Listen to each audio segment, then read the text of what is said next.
got a call from someone from the British Embassy, and he said that he had a pair of dignitaries visiting Ireland, and they were looking at GAA clubs for a possible visit. So, of course, I asked him, well, who are these dignitaries? He said, I cannot tell you. We have to keep it all secret, but I will tell you that they are two of the most recognizable faces on the planet. Following week, he set up a meeting. He said that there would be a few people who needed to come down to go through our facilities and see were they appropriate. Little did I know there'd be around 30 plus people would arrive in 3 blacked out Mercedes vans, representatives from the embassy, from the Department of Foreign Affairs, from Irish Security, and from Kensington Palace. And they went through every detail of the itinerary from start to finish, from when the dignitaries would arrive to when they would leave. And we did this again and again until it was in stone what was going to happen when they came.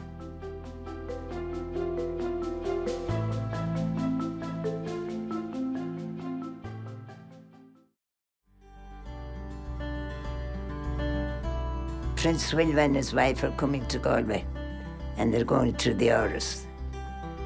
I'm knitting a scarf. It's going to be put on a tree, all the different colours. We're talking about a foreign country's royal family coming to visit our club in Salthill, Matlacar. Although it was strange and surreal, it brought us back to the fundamental part of what our club does. It serves the community and it serves our members.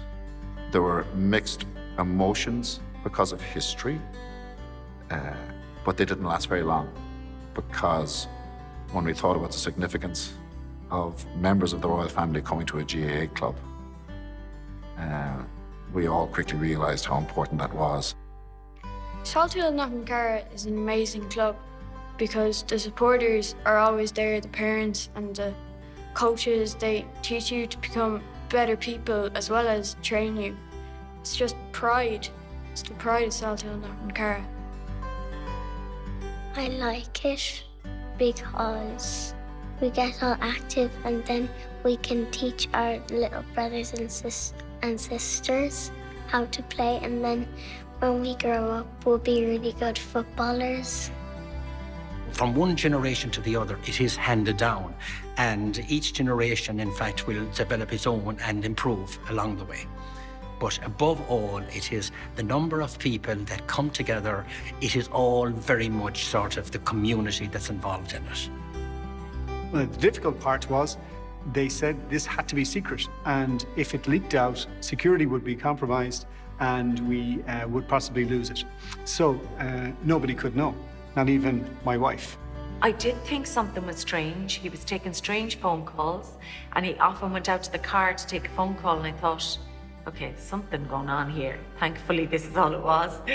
And then eventually he said, I'm going to tell you something and you can't tell anybody. We realised that the world's media was going to be here. So we needed to make sure our facility and our club was shown in the best possible light. So there was a group of around 10 people who did a lot of work, and everybody who was asked was more than willing to help. And as we got closer to the event, obviously we could share the news with more people, and we went from 1s and 2s and 3s to 10s and 20s and 30s of people coming down, cleaning and preparing the place.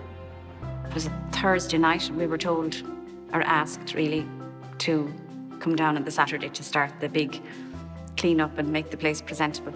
It was all very exciting and shocking and frightening, and everything all rolled into one when we heard about it. Any visitors that are coming, you always put on your best show, you put on your best smile, and you welcome everybody into the club, no matter who they are. And we're delighted to be welcoming these visitors here too. With all the GAA clubs all over the country, it's a huge honour that we were chosen, for whatever reason, to host the future King and Queen of England. And what an honour, and in our lifetime, it will be just something as a community, we'll never forget.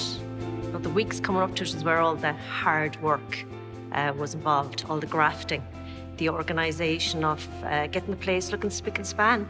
Didn't happen overnight. It took long hours, but it turned out fantastic and was worth all the hard work. what was achieved by the volunteers in a matter of weeks should have taken years, if not decades. They were scrubbing the back of fridges and cookers. They were taking outdoors, knocking walls, sweeping muck and dirt, shoveling it, carrying it, putting stuff into skips. People that aren't used to it, including myself, to doing physical labor, were rowing in behind an effort. And the numbers of volunteers exceeded our expectations, and what they managed to achieve in those weeks in the run-up to the visit was staggering. And that's the bit that reminds me of the club I started playing with at 14 years of age.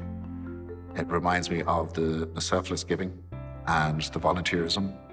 And it was a real shot in the arm for our club, and every club needs it. I love working hard, trying to win the games, but it's okay if we don't win the games either, because I still have fun. Excellent. I think it's very important you at least say something small like well done or keep it up. Super. Because that really boosts someone's confidence. Being nice to someone, like the simple things, that can build a friendship. Like just saying well done or you played really well.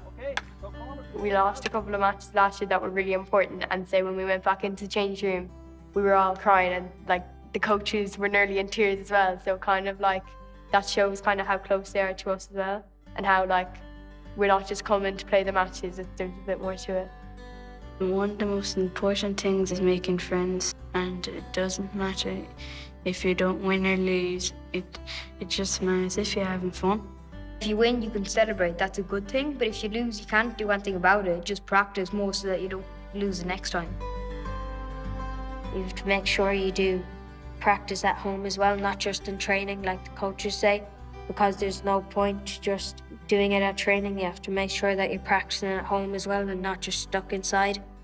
You have to get out and get active. Our coaches always say 5 minutes each day will just help you improve. You can't just leave it at training and say, oh, I went to training, yeah, I'm healthy. You can't just go off eating magnums all day. You have to stay outside. Everyone's giving it their best, like everyone's putting everything into it, and then you get a lot out from it. Like, and you just feel so confident in yourself and your team, and you're yeah, exactly, and and then we build more bond, and then it's just the best feeling. Yeah. And it just doesn't matter about the scores. It's about the friendships. And it also teaches you just don't underestimate anyone, because anyone can do anything if they put their mind to it. And yeah, everyone in the club, promotes that. Like your coach wouldn't play you if he didn't believe in you, and the parents wouldn't come to watch if they didn't believe that you could do it. So they're making it so much easier on you. Just put in the work and everything will be great. Well done, Conan. Very good, Dara. Well done, hand pass, and back again. You want to be a role model to the younger people so they can look up to you and be like, I want to be him when I'm older. And I'm from a family that does loads of sports because my granddad used to play and my 2 uncles play, and my older sister Lauren, she played for the All-Ireland finals, and my sister plays for Salto Knocknacar as well. People may not know, but my grandfather played with Galway, and he was actually banned from playing Gaelic for a while because he attended a soccer match in Sligo. And he went up to watch Galway play Sligo Rovers at the time, and he was banned from playing Gaelic. And at the time, he was playing for Galway. That was the way it was back then. You couldn't. It was considered an English game, and GA people weren't supposed to attend or watch or never mind play. So going from a stage where my grandfather was banned for attending a soccer match to myself and my wife receiving the Duke and Duchess of Cambridge to our GA club shows you just how far the association has come.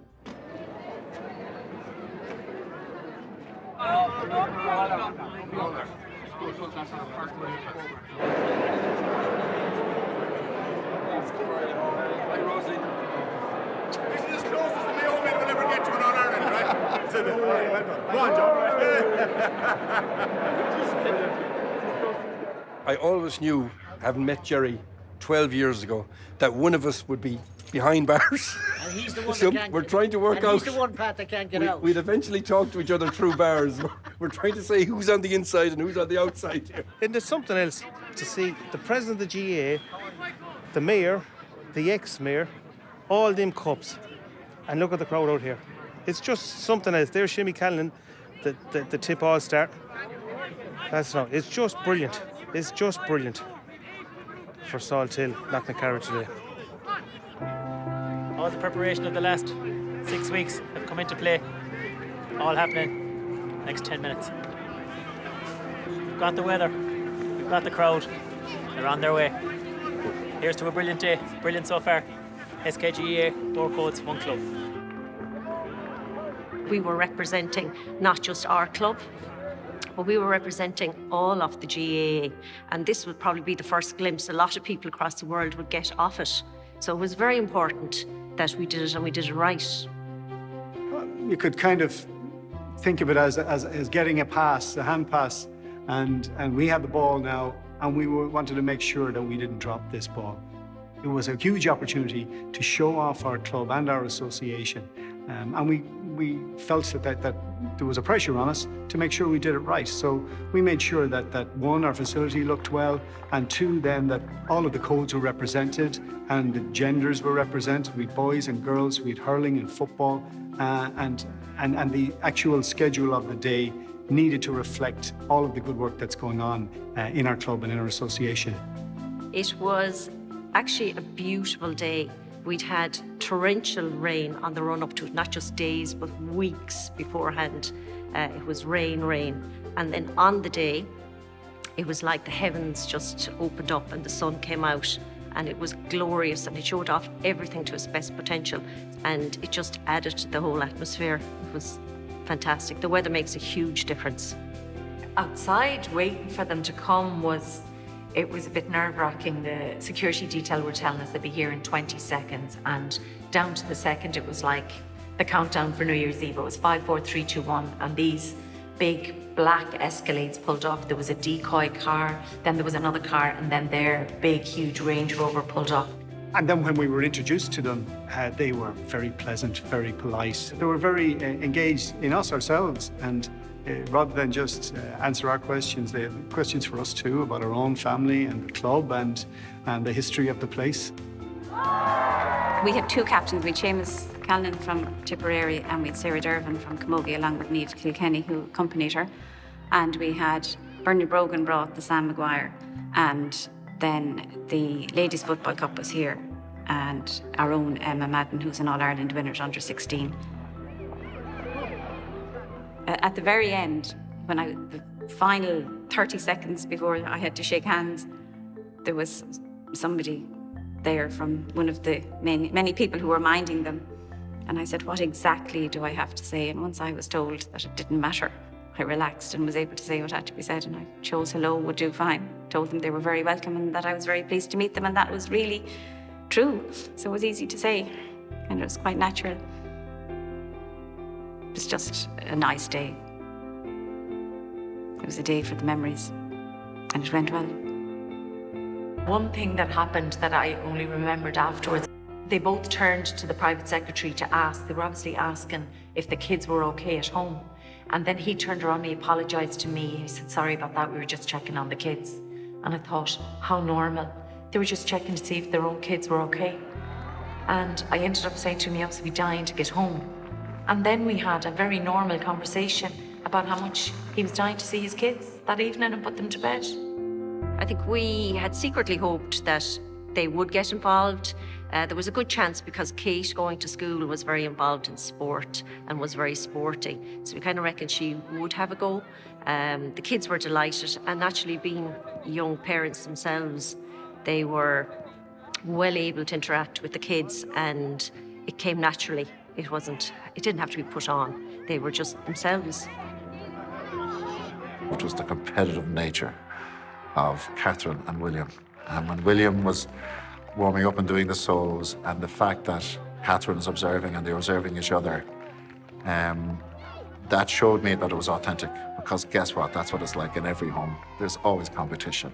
And they They exhibited a level of talent for Gaelic games that I never expected, and I wouldn't be surprised if we heard sometime down the line that they had practice before they got here, because for them to pick up the hurls and hit the slitters the way they did, was really, really impressive.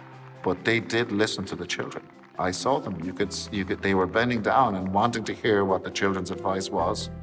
And again, that's not acting. You don't fake something like that. So for me, it was the real deal. This was a genuine visit, and their whole focus was spending time with the children. And that meant an awful lot to all of us. The day itself was fantastic. Everything went well. The place looked fantastic. Everybody had come on board. The weather was lovely. The children were fabulous. The children enjoyed it so much. And it was a great opportunity to just be a club. And we weren't belonging to any code, and we weren't belonging to anything else on the day. We were Skgaa. It was great to see their effort to actually hold that hurley and score the point, and their soloing of the ball, and their laughing with the children, their inclusion. They included the children in their day as much as we included them in ours. So at the end of it all, I think the most successful thing was, in a way, when they left and we were all standing there going, wow, this worked. This was good. Going by the messages we received afterwards from clubs and from GAHQ, we feel that we did a good job in showing the association off in the best possible light. The biggest thing for me was looking back and meeting the people who formed my love of Gaelic games in this club. And for them to be a part of that day was the best part for me. And that's why I said earlier on that I had the best job. I met nearly every person, and I got to hug and meet every single person that had influenced me as a teenager and as a young adult. And it's because of those people that I'm still involved in the club. I can't play anymore. I'm coaching. But that's the highlight for me, was that continuity, being able to look back and have people around us that, were formational in my love of Gaelic games and our club. And I hope that the young people who experienced that day go on to remember a day like this in their future and reminisce forever about this historic day. They're obviously the future of the club, and they will always remember this. They'll always remember the day that the Royals came to visit our club. We're so small on the map, so it's fantastic to think that we were chosen, and it'll long live in their memories. It was a day that involved everyone in the club, and those days are few and far between. Like, if we have a hurling match, the people that are more into hurling go to that. If there's an underage match, there's a certain section of the club will go to that. Whereas this involved everybody, young, old, hurling, football, boys, girls, and it was a unique occasion that the whole club could get behind and celebrate.